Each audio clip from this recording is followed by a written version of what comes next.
Hello YouTube, j'espère que vous allez bien en ce samedi matin de week-end de Pâques et que vous allez tout de même, malgré les règles sanitaires, pouvoir profiter de vos proches, de vos amis, de votre famille, tout en faisant attention à vous, s'il vous plaît. Vous connaissez mon invitée du jour, humoriste, comédienne, influenceuse même, mais elle est aussi chanteuse et pas des moindres.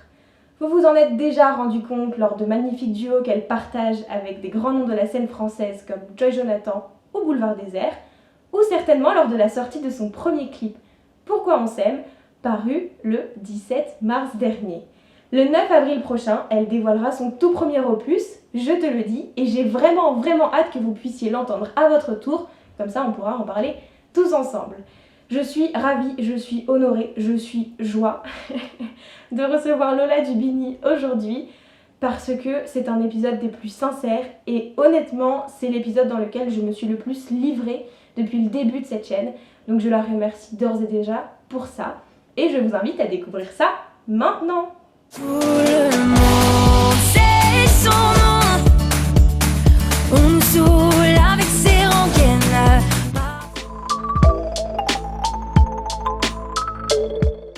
Hello tout le monde, j'espère que vous allez bien. Je suis joie, si vous me suivez depuis un petit moment. Vous savez à quel point je suis joie immense d'être là avec Lola Dubini. Oh my god, Oh my God. Je pensais que tu t'appelais Joie, je me suis dit attends c'est pas du Attends, tout mais c'est pas ce qu'elle ce que je vient de pensais à la base. Non mais je suis... suis Joie, moi j'adore cette expression, voilà. Nous sommes Joie toutes les deux. Merci beaucoup de nous recevoir ici. Bah avec grand plaisir, je suis très contente. Mais moi aussi, alors raconte-nous où on est un peu parce que... Et ben là On a on de est la dans... chance. Bah ouais on a de la chance en réalité, on est des privilégiés, on est au Théâtre Libre qui est à Paris. Et on est dans le bar du Théâtre Libre qui est du coup vraiment très inutilisé parce que déjà c'est un théâtre et en plus un bar. Donc vraiment là on additionne, on cumule. Et en réalité c'est un théâtre que j'aime beaucoup et dans lequel j'aimerais bien jouer un jour. Et dans laquelle se joue une super pièce qui s'appelle Les Chatouilles qui est super, qui est en film, donc allez le découvrir. Et plein d'autres pièces d'ailleurs. On se retrouve aujourd'hui pour parler de ton actu musicale. Comment on fait? Non, je suis trop contente.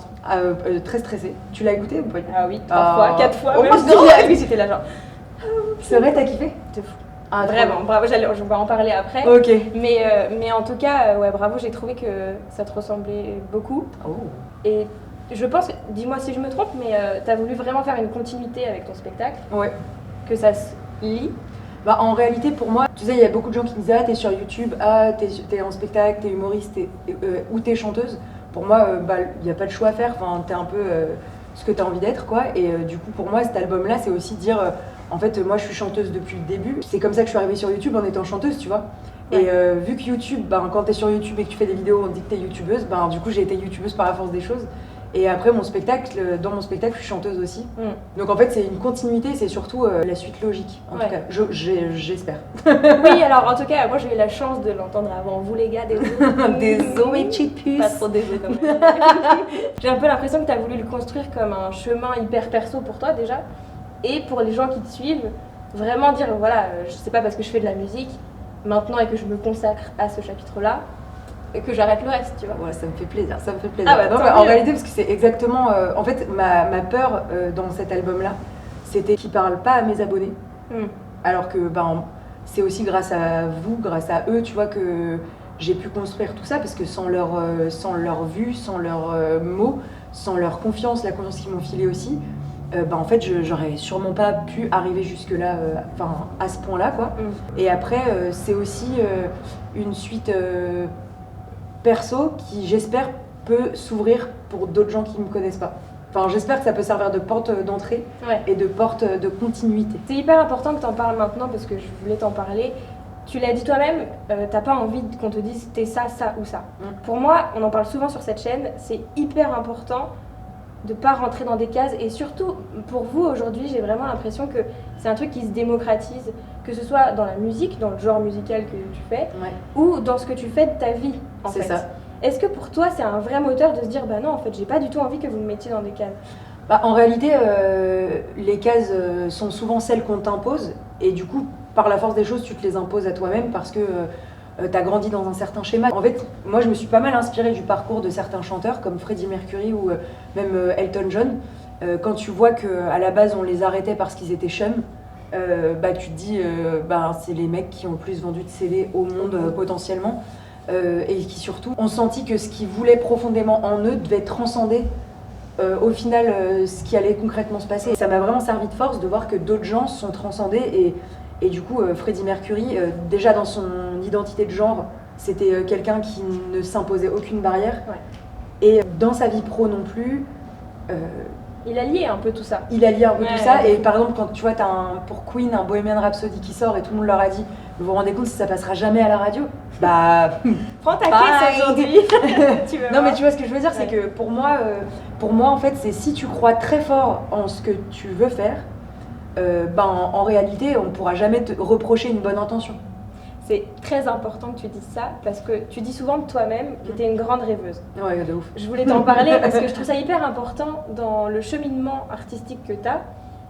Toi, tu as rêvé plein de trucs et tu t'es levé et tu t'es dit ok, je vais essayer, on verra bien. Alors, je suis pas du tout développement personnel et tout dans ma vie. Ouais. Tu vois ce que je veux dire ? Genre, je lis pas de livres et tout. En revanche, je pense que tout ce qui t'arrive te sert. En fait, c'est que je me réveille le matin en me disant si tu n'essaies pas, tu ne sais pas. L'album, par contre, c'est un truc que j'ai toujours rêvé de faire. Tu vois ce que je veux dire ? C'était vraiment le truc depuis que je suis petite dont je rêvais. Et en fait, ce que j'aime encore plus dans le cheminement qu'il y a eu, c'est que je suis en autoprod et que je choisis toutes mes équipes. Donc ça, pour le coup, c'est un truc que j'aurais jamais pensé pouvoir être capable de faire. Et en fait, quand tu trouves des forces conjointes et des gens aussi qui sont bienveillants et qui y croient, ça fait un peu bisounours de dire ça, mais tu te transcendes et ils te transcendent aussi. Sans mes équipes, qui sont aussi toutes des équipes indépendantes et souvent des meufs d'ailleurs, dans mon équipe. Vraiment, je suis très très entourée par les filles parce que je pense que quand tu as décidé d'être indépendante, déjà en tant que femme, c'est compliqué qu'on t'écoute. Alors si même les meufs, elles se donnent pas des chances entre elles, ce qui s'appelle la sororité, on est vraiment dans la merde. Et souvent, malheureusement, c'est qu'elles comprennent mieux les projets que les autres. Alors... ouais, grave. Genre, à ma petite échelle, grave. Non, mais tu vois ce que je veux dire, c'est que je crois c'est pas un truc de sororité, mais c'est un truc de laisser les possibles et qu'on est tellement en train de nous toutes de se déconstruire sur ce qui doit être fait, sur ce qui doit se faire, que je pense quand même à un moment, sans faire du féminisme de bas étage, je pense quand même que tu as certaines femmes qui sont plus enclins à comprendre certains projets. Je pense que c'est aussi un truc de génération. Entre meufs de maintenant, j'ai un peu l'impression quand même qu'on se parle de la même langue. Ah bah de ouf. Par exemple sur le fait d'être en couple et le fait d'avoir des enfants et tout, tu te rends compte que très souvent, on n'a pas du tout le même langage entre meufs, entre mecs. Tu vois, moi par exemple, dans ma famille, il y a 2 de mes tantes qui n'ont pas d'enfants. Et c'est vrai que du coup, moi j'ai grandi dans l'optique de me dire que c'était possible. Ça fait partie de notre normalité. T'as pu te construire d'autres modèles possibles. Ouais, c'est ça, il y a des divorces, il y a tout. Et c'est pareil dans les jobs, tu vois, dans ma famille, je suis une famille vraiment nombreuse. Mes sœurs, elles font pas du tout de trucs artistiques. Mais en fait, c'est que mes parents, ils ont réussi beaucoup de choses. Et surtout ça, je trouve, c'est de nous donner l'opportunité de rêver, quoi, de se dire que c'était possible. C'est pour ça que tu dis, c'est vrai que je suis rêveuse, mais c'est parce que en réalité, on m'a jamais dit de pas le faire. Mais je l'entends vraiment comme une qualité folle, tu vois. Et je me demande d'ailleurs, est-ce que, avec la vie et tout ce que tu fais et tout ce que tu entreprends au quotidien, est-ce que tu as le temps de te créer de nouveaux rêves ? Très bonne question. Je me fixe pas d'objectif, par exemple, par rapport à ces rêves-là. C'est pour moi, tout le travail que tu fais maintenant va servir potentiellement à un moment réaliser ça. Je pense que tous mes rêves sont réalisables. Mais c'est une vraie mentalité, hein. Tu t'en rends pas compte parce que tu t'es dedans. Et je partage tout ce que tu dis, mais je crois que si on nous regarde, si quelqu'un nous regarde là, ça va se dire genre, oh, putain, mais qu'est-ce qu'elle dit, mais moi je me rends compte que par exemple, je fonctionne vachement à l'envie et à la curiosité beaucoup. Ce qui fait que le rêve, en fait, il est dans tout ça, quoi. Et pour moi, c'est super important d'être très conscient de là où t'en es et surtout de pas te culpabiliser de là où t'en es. Le travail amène toujours là où t'as envie d'aller, je pense. Tu disais un truc très important aussi tout à l'heure dans la construction de ta carrière. Tu parlais d'autoprod. Ton spectacle aussi, au début, il était en autoprod. C'est important pour toi d'avoir cette conception, cette mainmise, on va dire, un peu sur tout ce que tu fais. Au début, c'était pas du tout important, c'est plus que tu dois le connaître, mais la liberté de YouTube, c'est que tu peux faire ce que tu veux quand tu veux, dire ce que tu veux, et t'as aucun filtre. Enfin, tu ne t'imposes aucun filtre. C'est vraiment comme ça que j'ai commencé sur YouTube, en disant que j'ai rien à cacher à personne. Et du coup, pour moi, puisque j'avais cette mainmise et que j'ai toujours décidé de ce que je voulais faire, ça a été hyper compliqué en fait quand il est arrivé le moment où il a fallu déléguer. Ça a été super compliqué pour moi de dire ok, alors telle personne va faire ça, ça je suis incapable. Et dis-toi que quand j'ai rencontré Valérie avec qui je travaille maintenant, ça fait que 2 ans et demi. mais elle m'a sauvé la vie. Et les seules fois où j'ai délégué, ça s'est super mal passé. Parce que en fait, je donnais, vu que j'avais accordé ma confiance et que je l'accorde pas très facilement, du coup j'étais super vite déçue. Tu t'attendais à recevoir ce que toi tu donnes. Et du coup, foncièrement, comme mon couple est dans la vie, tu es déçu quand tu attends ça. Et ça n'arrive jamais, mes petites puces. Mais c'est très vrai ce que tu dis, parce que quand t'es en indé, ou en semi-indé ou quoi, c'est une vraie relation de couple avec ce que tu fais dans la vie, tu vois. Moi, souvent, mon metteur en scène, c'est marrant parce que c'est le premier à m'avoir parlé de ça. Il m'a dit, mais toi, t'as une dualité. Et non pas une dualipa. Tu pourrais, vas-y, hein. Allez. Je vais faire un geste, mais je vais pas trop la décaler. Et en gros, il m'a dit, c'est que t'es à la fois l'artiste et la productrice. Et c'est vrai que, en fonction de ce dont tu me parles, je me sens pas du tout sensible sur les mêmes points. Et souvent, on m'a dit, ah ouais, Lola, elle est dure. Et j'étais genre, ok, et bien sûr, mes puces. Ouais, mais oui. c'est toute ma vie. Qu'est-ce que tu veux faire? Moi, artistiquement, je suis sûre de moi, dans le sens où je dis pas que je fais quelque chose de bien, mais je fais ce que je veux et ce qui me ressemble. Donc, à partir de ce moment-là, tu vois, t'as pas trop de doutes. Quand toi, tu fournis un contenu sur ta chaîne et que c'est ce que tu veux faire, oui, t'as pas de questions à te poser. Après, dans le business, c'est autre chose et t'es face sur toi des personnalités avec lesquelles t'as pas du tout envie de composer. Et ça, ma puce. Et ça, pas sûr. On en parlera dans un autre chapitre, mais compliqué, moi. En parlant de chapitre, c'est exactement le bon mot. Donc cet album, c'est un chapitre qui s'ouvre. Tu l'as ouvert avec un clip qui te ressemble beaucoup, qui est empreint de cinéma partout. Oui. Et en fait, tu interprètes les héroïnes de notre enfance, de ton enfance. Et je me disais, ça fait écho à... J'ai vu ton passage dans 60 de Ken Colandi, où tu parles des L5. Et tu dis, j'étais une fan absolue des L5. Ouais. Et moi-même qui ai été fan de plein de gens, et ça m'a amenée ici aujourd'hui, je me demande, est-ce que toi, ça t'a construit dans ta carrière aussi, de te dire, non mais ces meufs, je les aime trop, je veux faire pareil, tu vois?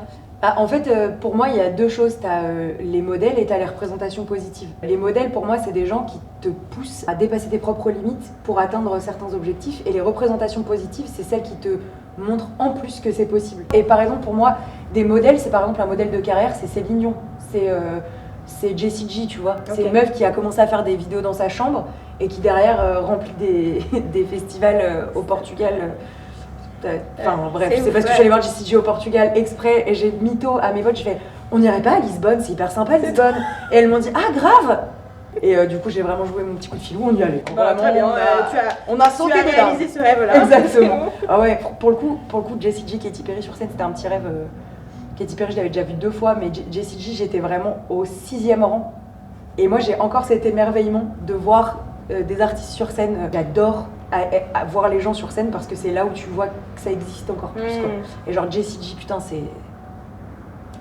J'ai vu ça avec les Jonas Brothers, putain. Ah mais oui, les Jonas Brothers, oh là là, tu les as vus, je suis dégoûtée. J'étais là. En plus je crois qu'ils ont joué des chansons de leur premier album. Mais de fou.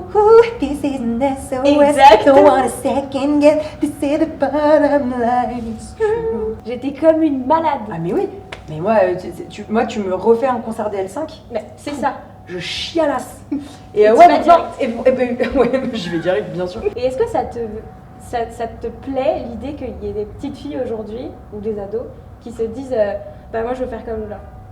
Bon, alors je sais même pas si ça existe, des jeunes qui disent crois-moi. ça, mais ça me gêne un peu Ouais, je comprends. de l'imaginer, mais en fait ça me flatte vraiment beaucoup. Si ça peut inspirer d'autres gens, c'est super.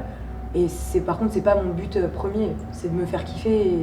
Le seul truc qui me rend un peu fière, c'est de me dire que quand je fais des émissions, par exemple avec Arthur ou une émission comme Star à nu, je me dis que des meufs qui ont mon corps se disent que c'est ok d'avoir ce corps, qui est un corps normal en fait.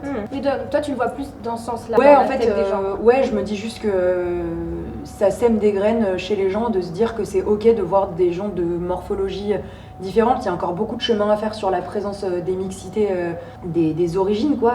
Nous, je pense qu'on est de manière inclusive, que ce soit des gens très maigres, des gens très gros, que ce soit des gens de confessions différentes, d'origines différentes. Je veux dire, par exemple, la communauté asiatique, on leur marche dessus, ils n'ont aucune place en médias. Pour moi, il y a encore beaucoup de chemin à faire sur l'inclusivité, mais petit à petit, quoi, on y arrive. On va un tout petit peu déborder sur ce que je fais d'habitude, parce que j'avais vraiment envie d'en parler, et tu l'amènes naturellement.